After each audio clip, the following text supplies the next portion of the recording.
I'm Matthew Iles. I'm the CEO at Civil. We're going to talk today about our ecosystem strategy, and I'm going to be presenting, and we're going to have a panel about what Civil's like and what our ecosystem strategy is all about and how it's in service of journalism. But I'm going to do a quick introduction about what Civil is in case you haven't heard of it before I pass it to my colleagues so that we can dive into things. Ideally, this becomes a bit of a discussion. Our goal is to demonstrate how we're doing lots of different stuff in service of journalism, and we want to get folks excited about all of it. So by the end of this, we'd love to take questions for anyone up here on the panel as we dive into things. But first, the introduction. So at Civil, we like to say that we are trying to cleave the internet in two. We believe that there's the internet as we know it, the digital landscape as we know it, which is defined, we think, by noise, nastiness, misinformation, perverse incentives, journalistically speaking at least. That's the current digital media landscape. We want to create something new, which is Civil. So Civil is the decentralized marketplace for sustainable journalism. We're using blockchain and crypto economics to deploy a network purpose-built for journalism, where the journalists and citizens are the co-owners and co-operators of the network. And that all folks that are participating in the network are simultaneously benefiting from its growth and viability over the long run. To achieve this mission, as well as answer the all-important question, how does the Civil media company make money, which is an important question for all companies to be able to answer, but certainly one that is trying to solve journalism's business model. We're launching later this summer with something that I've referenced already, our ecosystem strategy, and I've got my colleagues and partners here who represent some of these components to describe that. I whipped up this, and I apologize already to the designers on our team, because this is definitely not approved by our design team, but this quick and rough visual of the ecosystem today, as far as our sort of company or entities in our network are concerned. What's missing from here are the now tens, hopefully soon hundreds and thousands and more newsrooms that are going to be participating on the Civil ecosystem or Civil platform, as well as other software providers. But let me just quickly touch on what these things are for a second.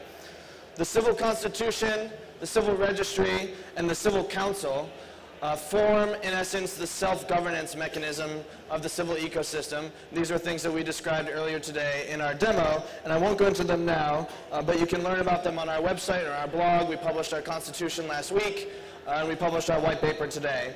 So suffice it to say, you're just going to have to take it at face value that this platform is about ethical journalism and stimulating that, and everything else that we're going to talk about here today are the other activities that we're building on top of this protocol to stimulate that growth.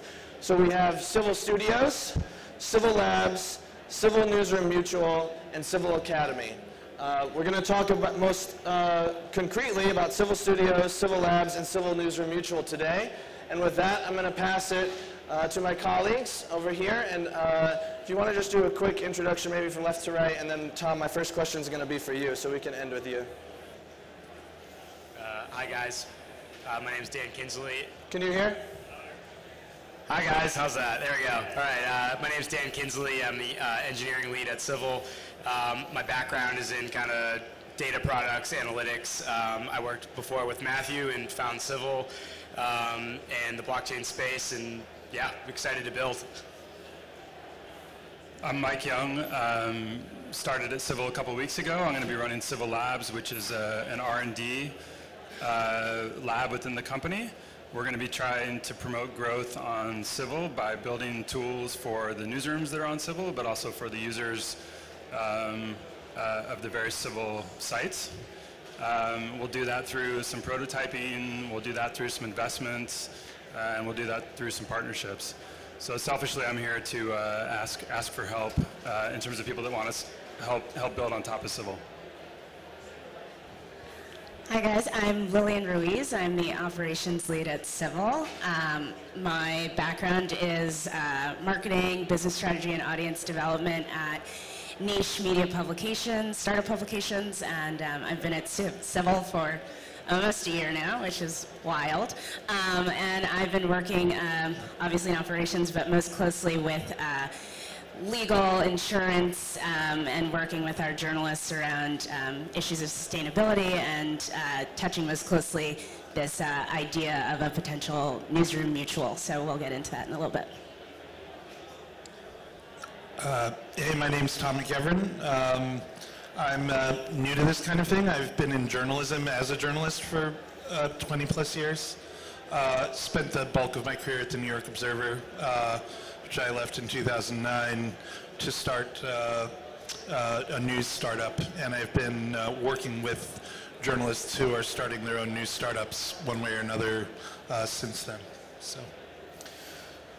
So you'll see across the top, it says the Civil Media Company. So the Civil Media Company, as you're starting to hopefully frame what the hell it is we're talking about up here, is the founding for-profit entity that invented the protocol, but it also is decentralizing its control over that protocol. And the three things that the Civil Media Company are always going to be focused on are, one, to serve as the thought leader, or the thought-leading voice for the mission, values, and ethos of this ecosystem. Two, to develop new and innovative uses for crypto-economics in service of our mission. And three, to scale and optimize our marketplace businesses. And it's that last one why we've started to develop these new entities. So I'm going to start with you, Tom. So Tom and his firm, Old Town Media, it's three partners of his, Josh and Catherine, which he'll tell you a little bit more about in a second. We announced last week a joint venture between the Civil Media Company and Old Town to form Civil Studios. And Tom, do you want to just give a quick introduction as to what Civil Studios is up to and its mandate? Sure. Well, there'll be more to announce in the coming weeks, but the purpose of Civil Studios is to invest real dollars in journalism projects of all kinds. We'll be working across formats. We'll be thinking about podcasting and podcast distribution, film and documentary, but also straight up local policy investigative reporting. We're going to have a serious focus on journalists as founders of businesses, and we want to find ways to help them do that. So one of the things that Civil Studios is going to take a lesson from is the venture builder model. We're going to be working to really incubate new media companies that are formed by journalists that have serious journalism as their mission. And one of the reasons that this is going to be important is because we want to show what this thing can do, and we want to make it do the things that it ought to do, and having a bunch of really big, important projects that engage everybody, all of you. One of the most appropriate ways and the most effective ways we can see to do that. So. I'm going to come right back to you, Tom, with another question. Since you're the only bona fide journalist on the panel, if you could help explain to everyone here, why is Civil an attractive opportunity for journalists, and why do you believe in your capacity of Civil Studios that journalists should even think about joining something like Civil Studios and Civil broadly? Well, you only need to read a little bit of news about what's happening in the news industry to know why this would be appealing to journalists. You have all of the problems in the journalism business that people talk about that make it difficult to run a journalism business. But you have much more than that. I mean, one example would be the Denver Post, which is about to have another round of layoffs. Their once 600-person newsroom is going to be down to 60. And this is all while they're posting a 17% profit margin. This has to do with the way that media businesses that do journalism are run and the incentives that the companies have who own them. Then you also have the problem with distribution. Serious journalistic efforts have to find ways to distribute their work in order to get the audience they want. And they become dependent then on platforms like Facebook or Twitter or Medium, over which they have no direct control.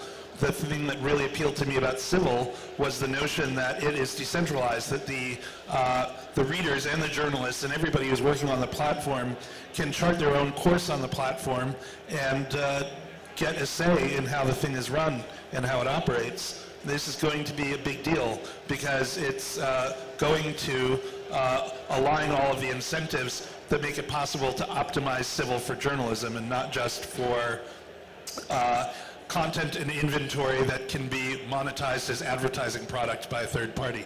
And I think that's the most important thing. But also, the whole ecosystem idea and the marketplace idea is important to us too, because it means that when I tried to start a local news operation in New York in 2009, I think I believed in the initial promise of the internet. All we have to do is slap some stuff up on a website, and the people who want to read this stuff are going to come. I think we all know that's not the way it works at all. And not only that, we had to deal with things like insurance to protect us against, angry billionaires who we wrote about who might want to sue us. We had to deal with, I didn't know what a CRM was. There's still really not a great CRM out there for journalism business. I mean, I could go on and on and on, but the point is, many of the barriers to entry for journalists to do their work on the web and distribute it directly to readers who are interested in it are much higher than you might be led to believe. And to do it effectively, I think an ecosystem that is sort of incentivized en masse to develop the tools that are going to make journalism flourish is a tremendously appealing thing. Awesome. I'm going to come to Dan next. So we've heard from Tom why a bit of the house is on fire right now in journalism, and so there's a need to get into something different, whatever it is.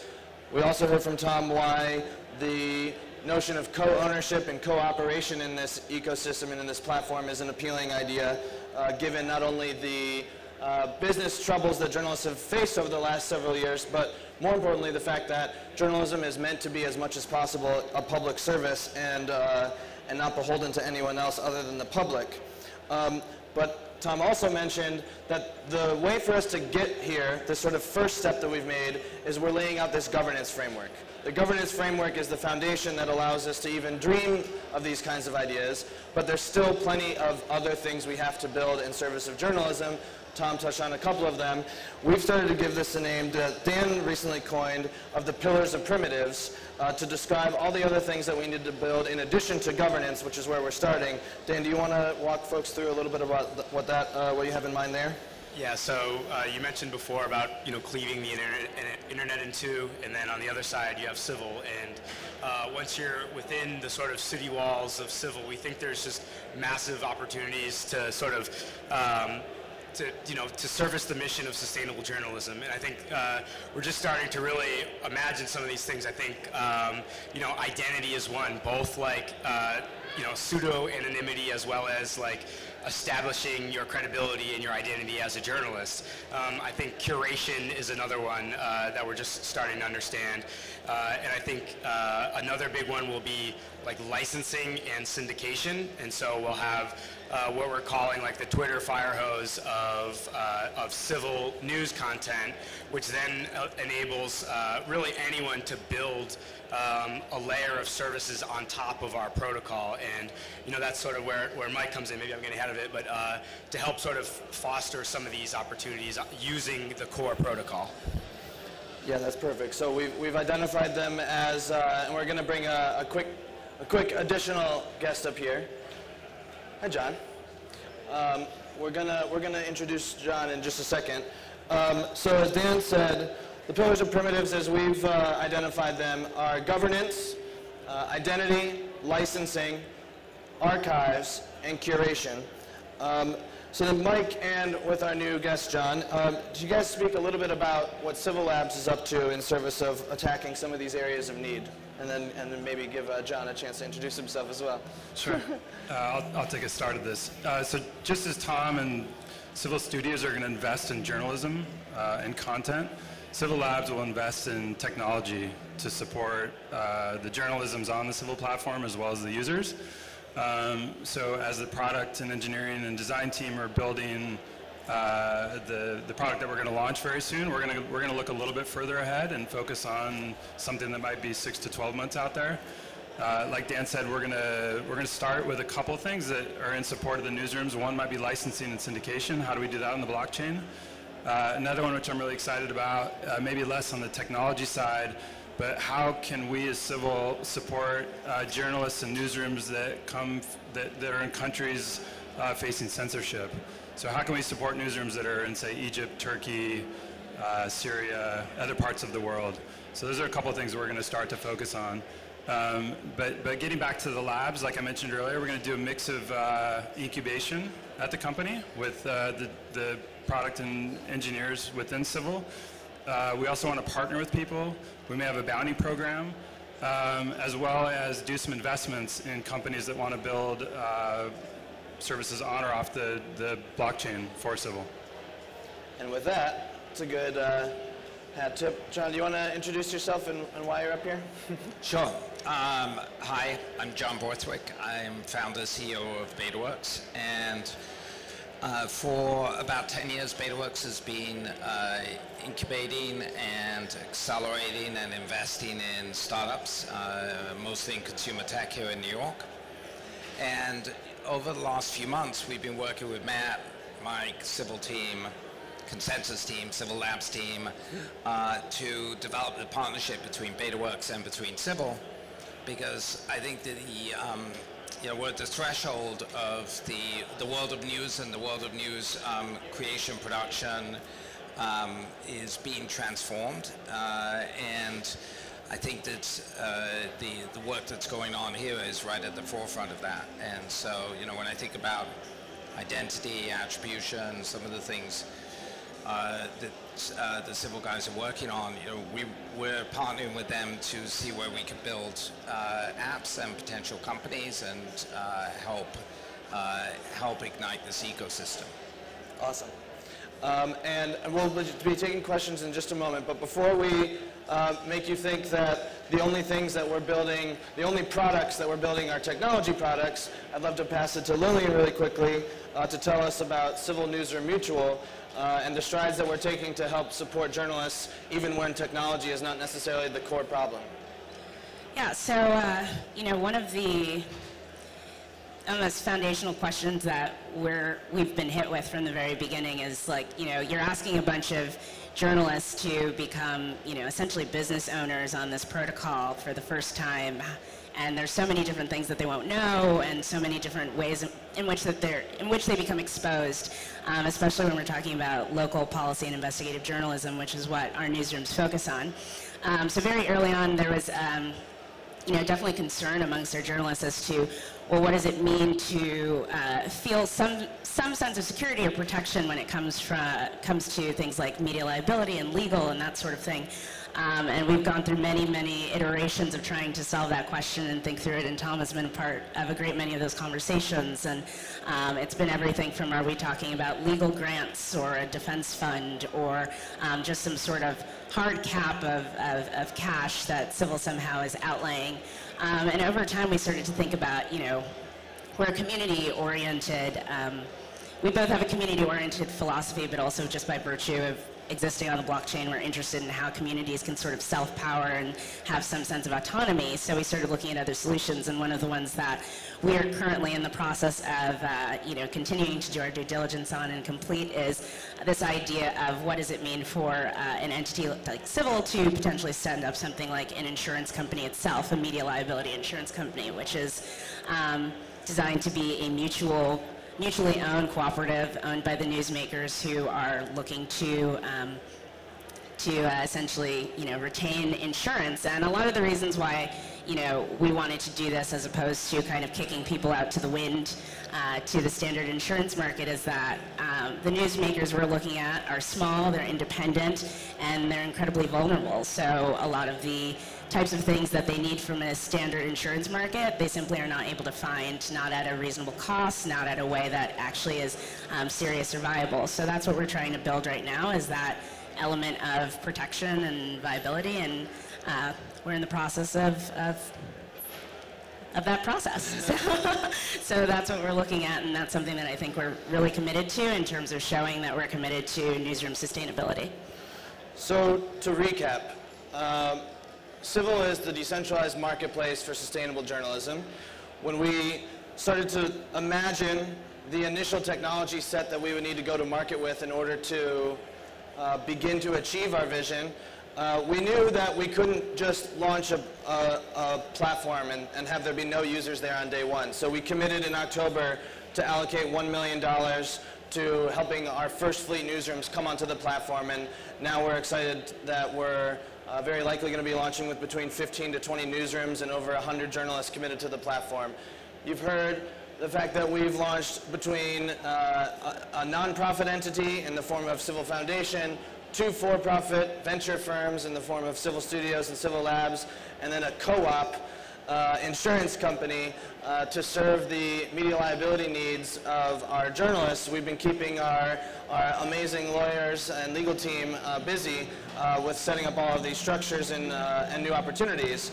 And the point is, we've been doing this all in service of the fact that this isn't a technology problem alone. This is a community problem, and we need to solve for adoption barriers to entry on both the citizen side, the journalist side, and importantly, the developer side as well.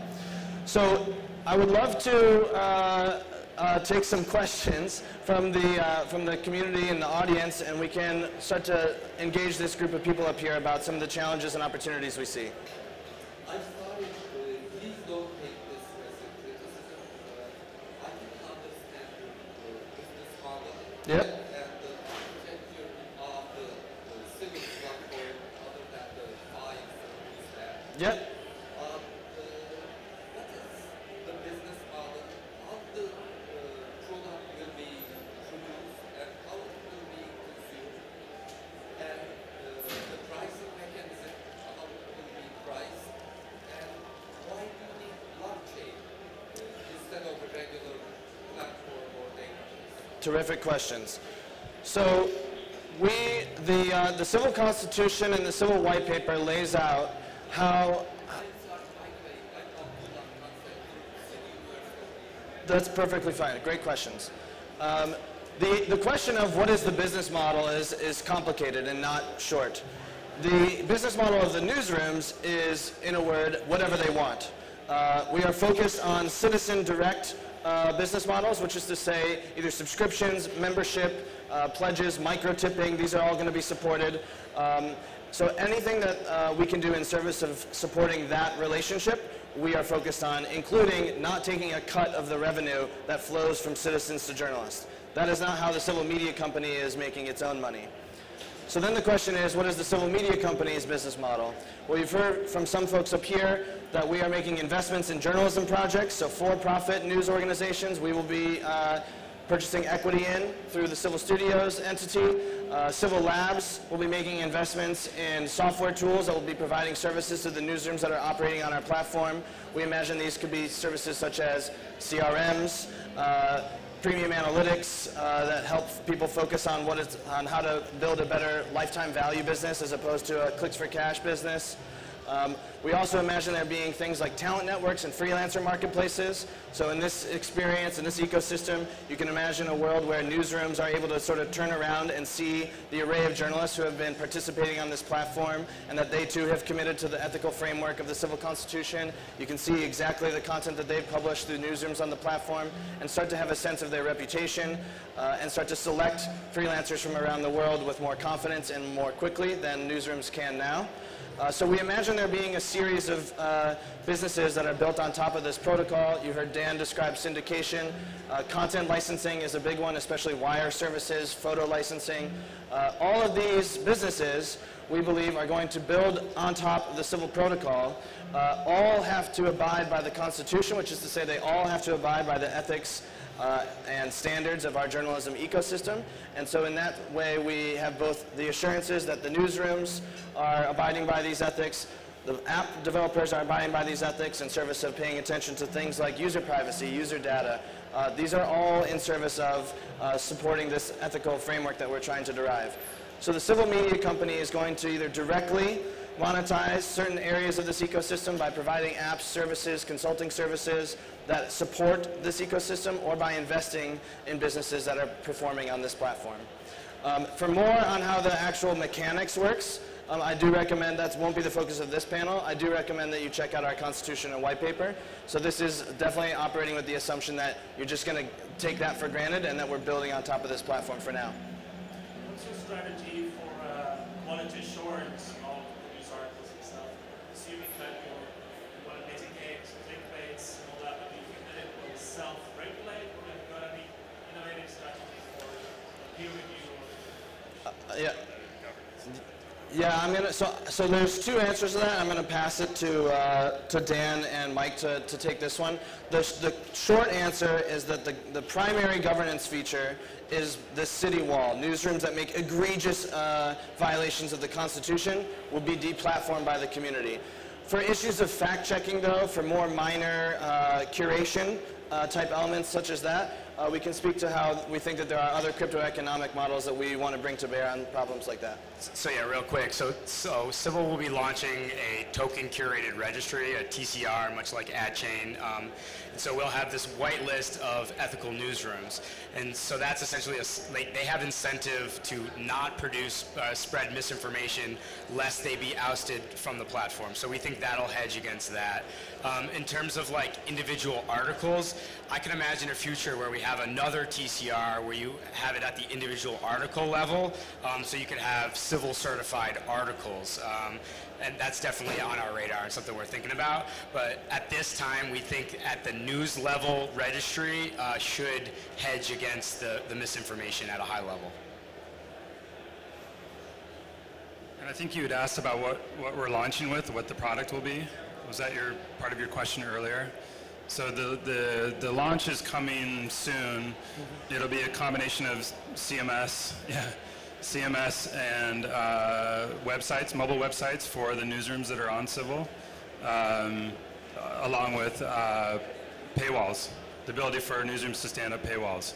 And you can imagine the set of features that will come after that, stuff to support all the needs of the newsrooms and their users, from CRM, email management, podcast and video support, comments and curation possibly. I mean, there's sort of an endless list of things that we need to build to allow these newsrooms to function in the way that they need to.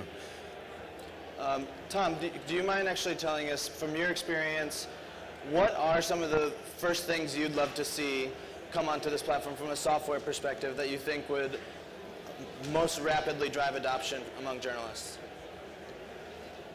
So I think the more you can remove barriers to starting a business, and a lot of the barriers that exist don't need to exist, the more you can remove those, the more good journalists you're going to get on here. So specifically, what kinds of things are those? I think we're already doing a lot of them. Civil Newsroom Mutual is going to be an affordable premium, buy-in solution for you to protect yourself against a mad billionaire who's angry about an article you wrote and wants to shut you down.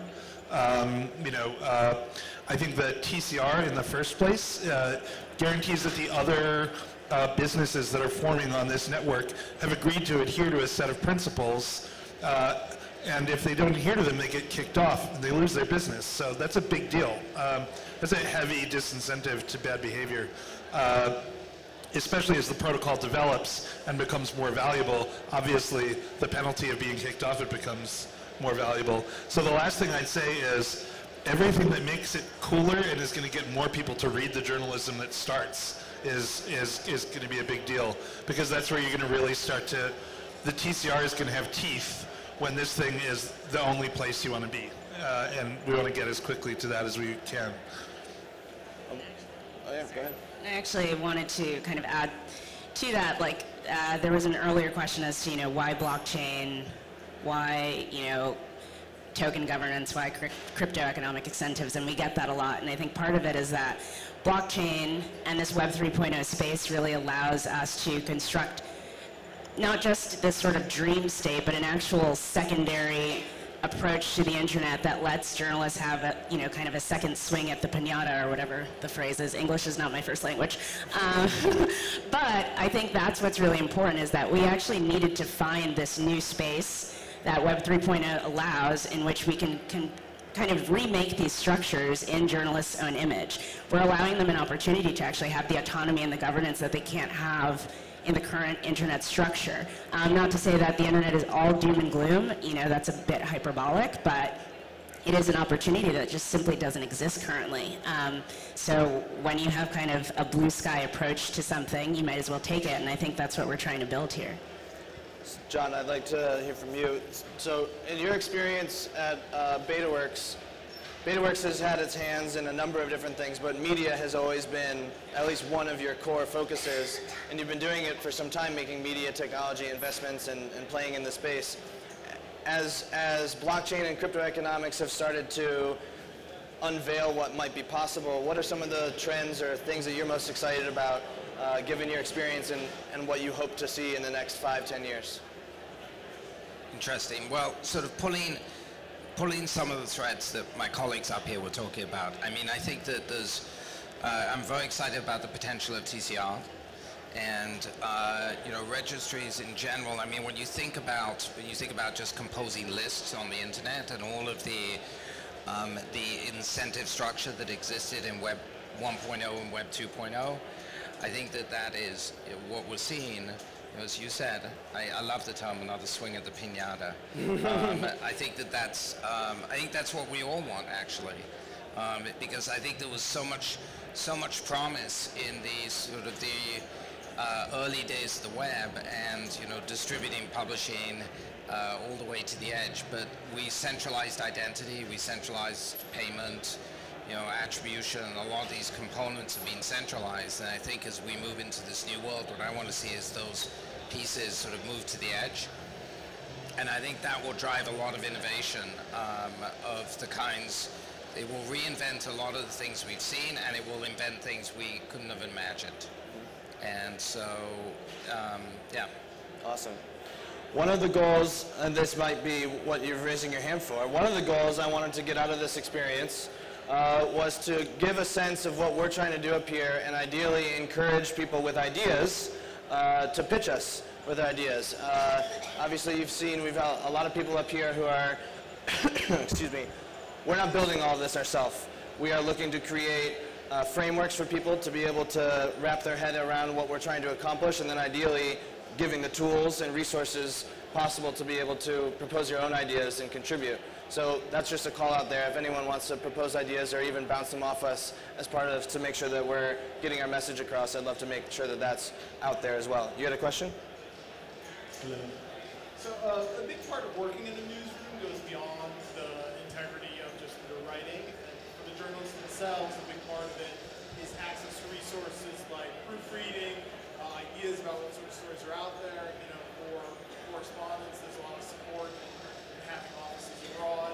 So what are maybe some of the plans for, you know, potentially business ideas that people could pitch in being able to build upon Civil, where maybe, you know, you have a newsroom in Chicago, but you can support stringers in Vietnam, for example, or these other sort of like side things like proofreading and these type of services that newsrooms provide, but sort of go beyond what, you know, maybe a token curated registry would directly be able to serve.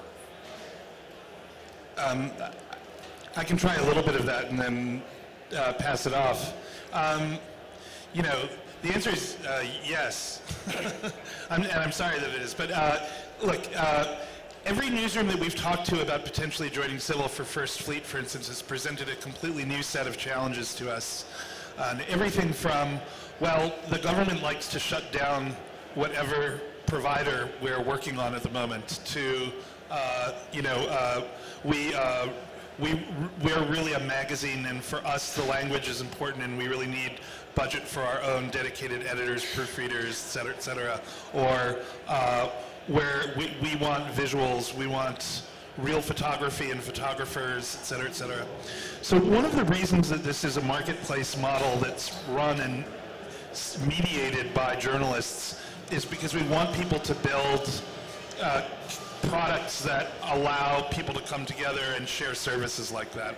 And I think we will build some of them. Some of the people on this stage will be involved in building some of them. We hope people see these opportunities and also come up and build them themselves and start their own businesses on the network.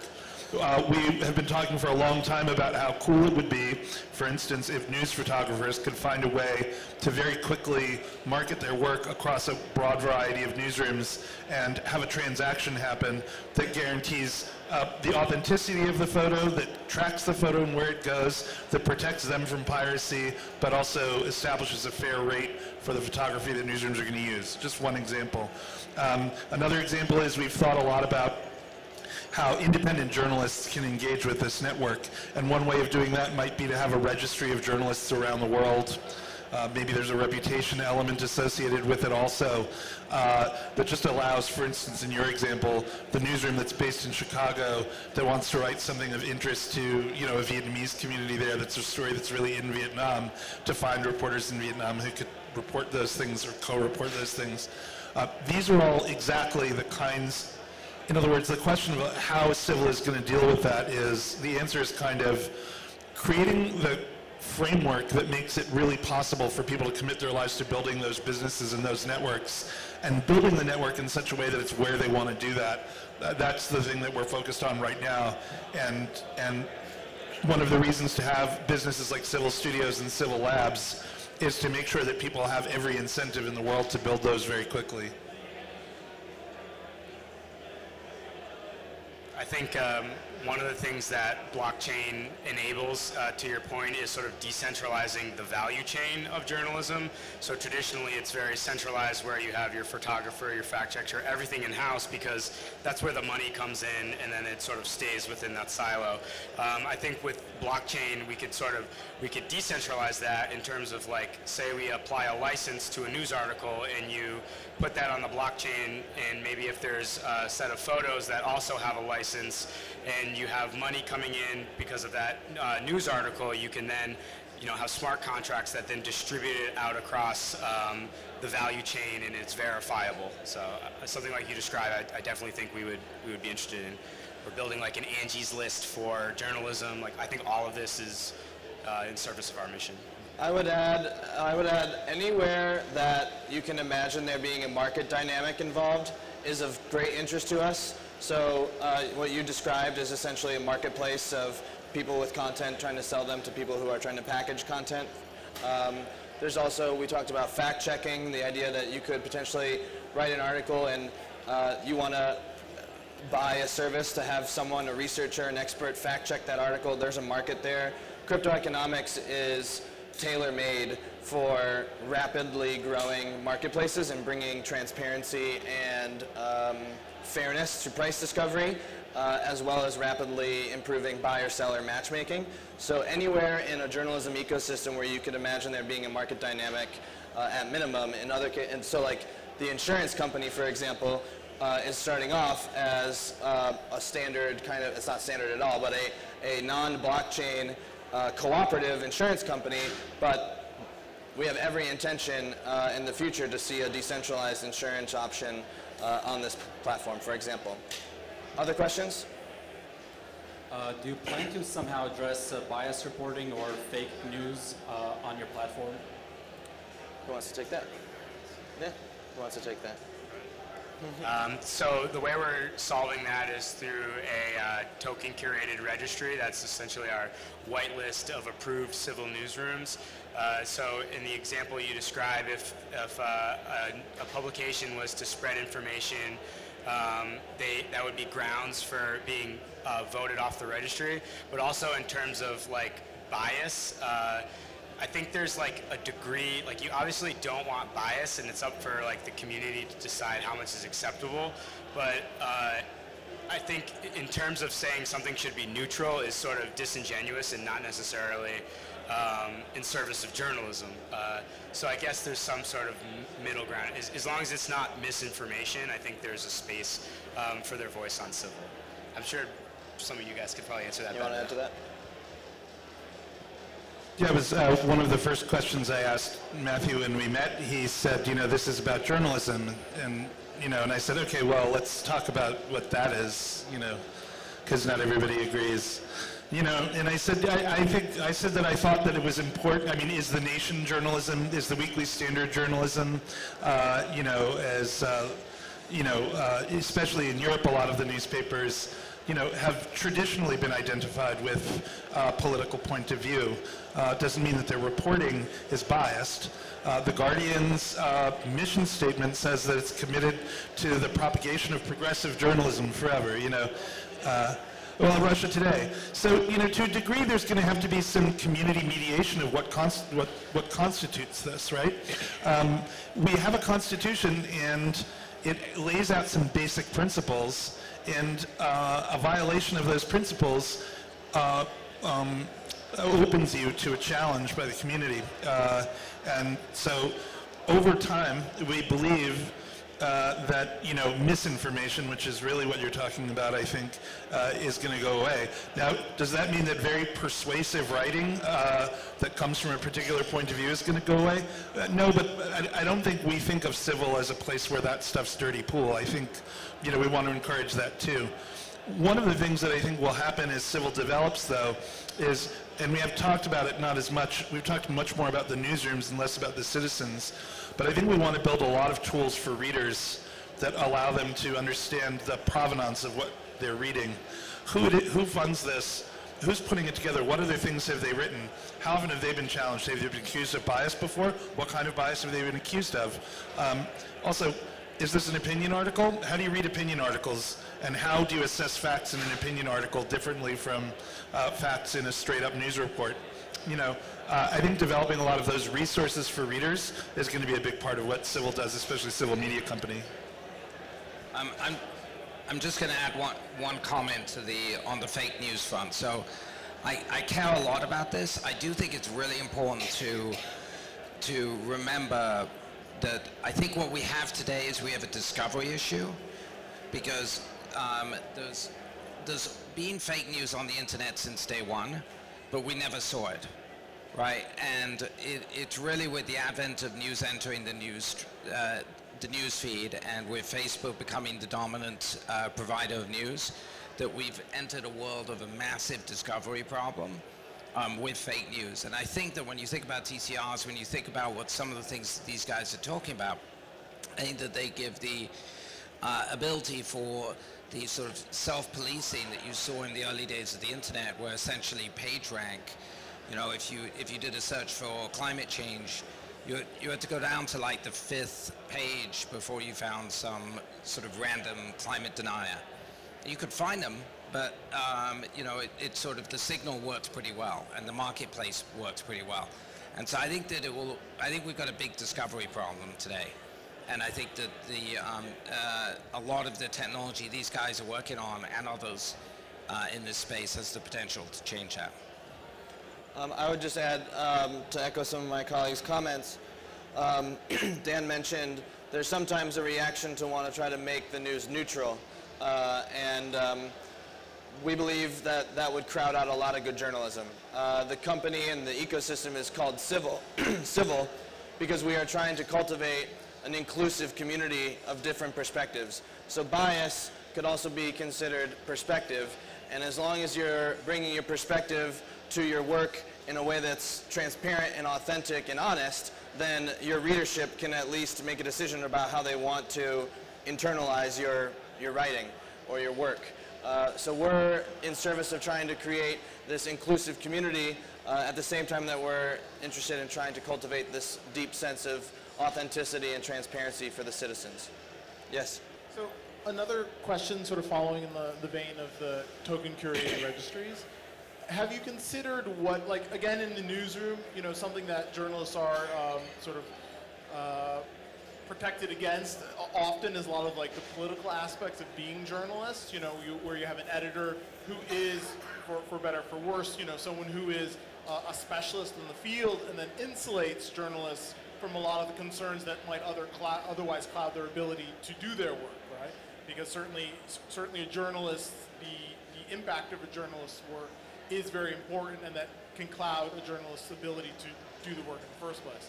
So with the token curated registries, are we opening up an avenue by where journalists must also be politicians, in a sense, amongst themselves in rating one another, in engaging their own sort of like qualities of sort of how honest they are? Like what I'm worried about in the use of token curated registries for journalism is that the journalists themselves now must balance their political standing in their organization and group with their actual journalism, something that in the past an editor would largely have shielded a journalist from these sort of like concerns or worries. So going forward, are token curated registries going to maybe create journalist like mobs of a certain type, where maybe you have a platform where you have a lot of people who are more focused on the governance aspect of their platform than they are on the journalist aspects of their platform?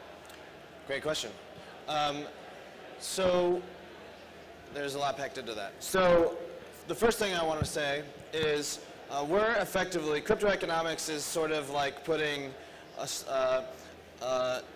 something of value into a social network. They still operate quite similar to a social network, and all social networks throughout, since the internet sort of started, have demonstrated a very similar power law curve, where a small percentage of users are responsible for a lot of the activity.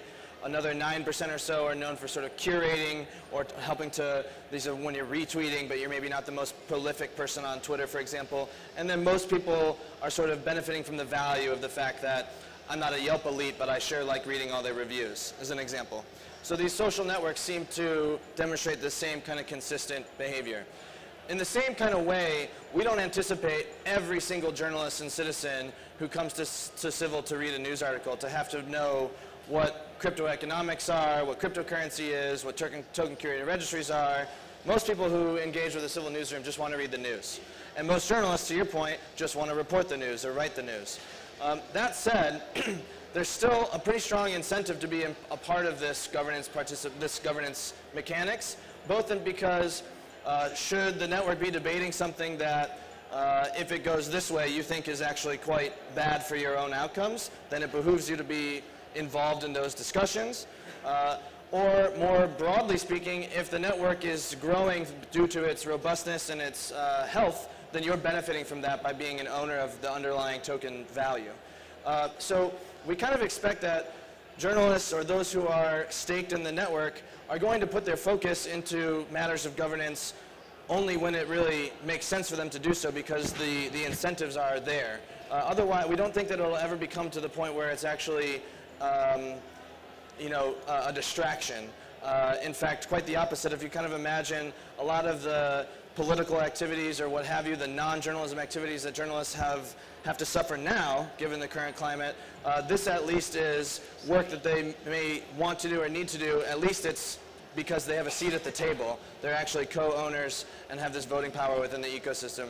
And so we think that that's a significant step forward.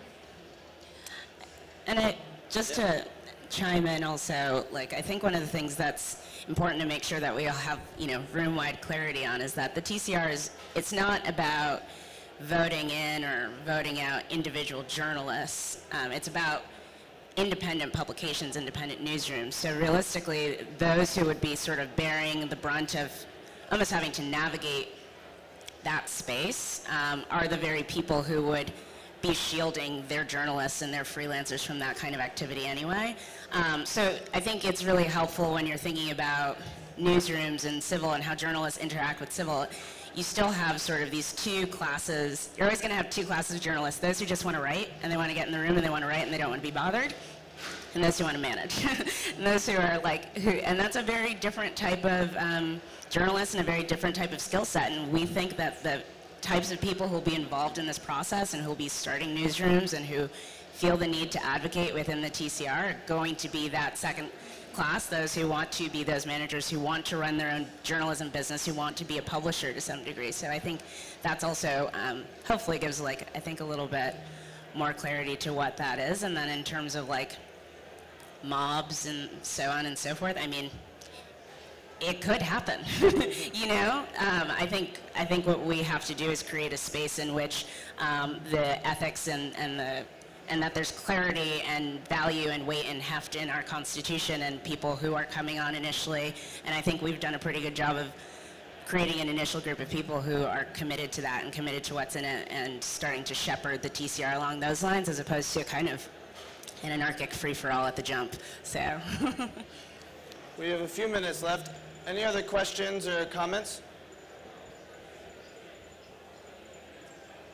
Anything else that our panelists wanted to say? Yeah. I might just add something to that, which is just if you haven't looked at the Constitution yet, I encourage you to do it, because the specifics matter or are relevant to some of these questions we're talking about here.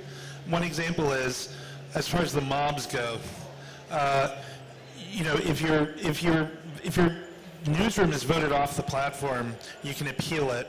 There's a thing which I think is presently called the Journalism Council still, or is it? Yeah, that's a part of Civil Foundation that will review it, and they can reverse that.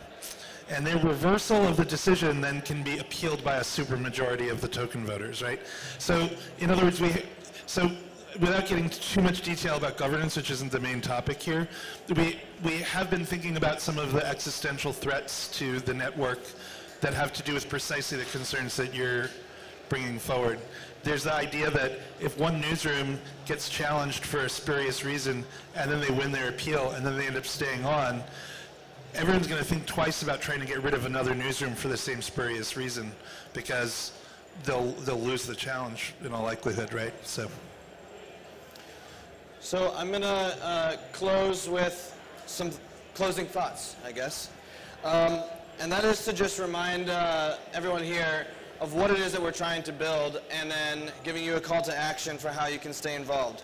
So when we launch later this summer, we will be launching our governance mechanism, which is where people will be able to apply to start a newsroom and start publishing as a civil newsroom. We'll also be launching publishing tools, a CMS, and payment tools, CRM, so that journalists are going to be able to actually publish through our smart contract architecture once they're on the registry.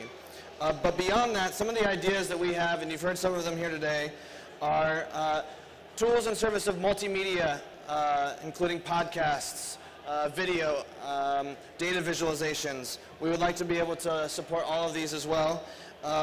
We've also thought about citations in primary sourcing, licensing. Feels like it has a lot of applications in this space, so that the veracity of primary source data can be maintained and that the provenance of it can be exposed. Annotations, tagging, discovery, curation. We think that there's a lot of opportunity, especially TCRs are getting a lot of traction or heat in the space right now, but there are a lot of curation primitives right now in the blockchain space, some of which we may bring to bear on these problems. You heard us talk about identity. There are journalists who are coming to us from parts of the world where they are endangered and literally asking us if blockchain technology can help them publish anonymously on Civil, but still maintain a consistent identity so that people know that this identity is in fact the one that keeps reporting, and this is the identity that's receiving the financial support. We're very excited about also using blockchain technology to make content that's published immutably archived and therefore beyond the reach of censorship, both on the part of governments as well as powerful rich people who might want to buy up servers or take companies out of business, which we've seen unfortunately over the last year. Crowdsourcing information, breaking news, being able to rapidly crowdsource vetted information around breaking news events. Polling is another area that we're very excited about. Polling is an area of journalism that is effectively a rapid feedback loop. This politician just put out a policy paper. Here's what the people think about it. The politician responds to what the people think about it.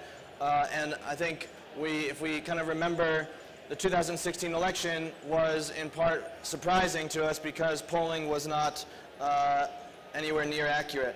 We think that polling is an area of interest and another kind of marketplace business that we could see coming to fruition on the Civil ecosystem. We've talked about freelancer marketplace, fact-checking, licensing syndication.